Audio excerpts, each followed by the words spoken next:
பொதுவாக அந்த படம் ட்ரெய்லர் பார்த்தேன், டீசர் பார்த்தேன், ரொம்ப பிரமாதமாக இருந்தது. நிச்சயம் வெற்றி அடையும், நம்ம வெற்றிகளை சந்திக்கலாம் அப்படின்னு சாதாரணமாக சொல்லிட்டு போகிற ஒரு ஒரு ஃபங்க்ஷனாக இது எனக்கு படலை. ஏன்னா இது தொண்டன் அப்படின்றது சமுத்திரகனிங்கிறது என்னோட தம்பி.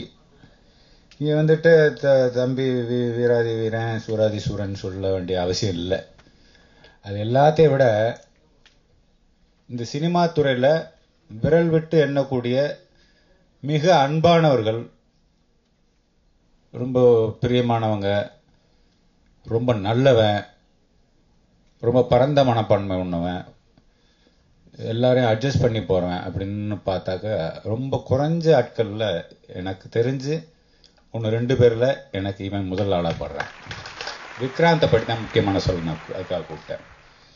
நான் இங்கேருந்து பார்த்துட்டே இருக்கேன், வேற யாரும் பேசுறத கூட காதை இங்கே கேட்டுட்டு கண்ணு மாத்திரம் இந்த பையனையே தான் பார்த்துட்டு இருக்கு. இவன் ஒரு கிரிக்கெட்டர்.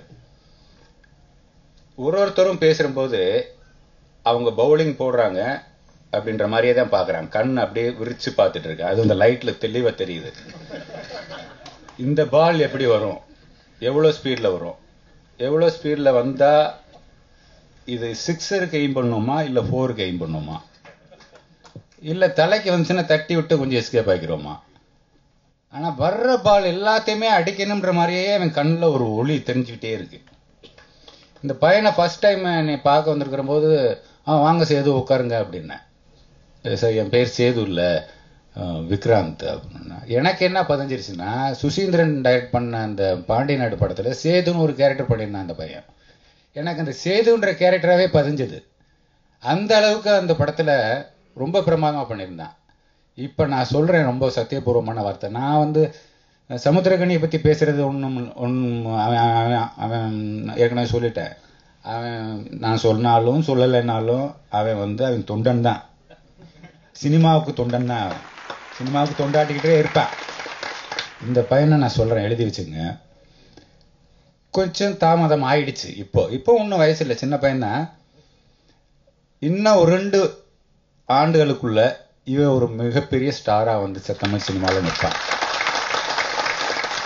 இதை நான் ரொம்ப ரொம்ப நம்புறேன். இதை நான் செய்யலைன்னாலும் வேற யார் செய்யலைன்னாலும் தானா இவனுக்கு அமையும். இவனோட திறமையை தேடி எப்பவுமே என்கிட்ட திறமை இருக்கு, நான் வாய்ப்பை தேடி போறேன் அப்படின்றது ஒரு கேட்டகரி இருக்கு. வாய்ப்புகள் சில திறமைசாலிகளை தேடி வரும். அந்த மாதிரி வாய்ப்புகள் இந்த திறமைசாலியை கண்டிப்பா தேடி வரும். இவனுக்கு என்னோட வாழ்த்துக்கள். நன்றி.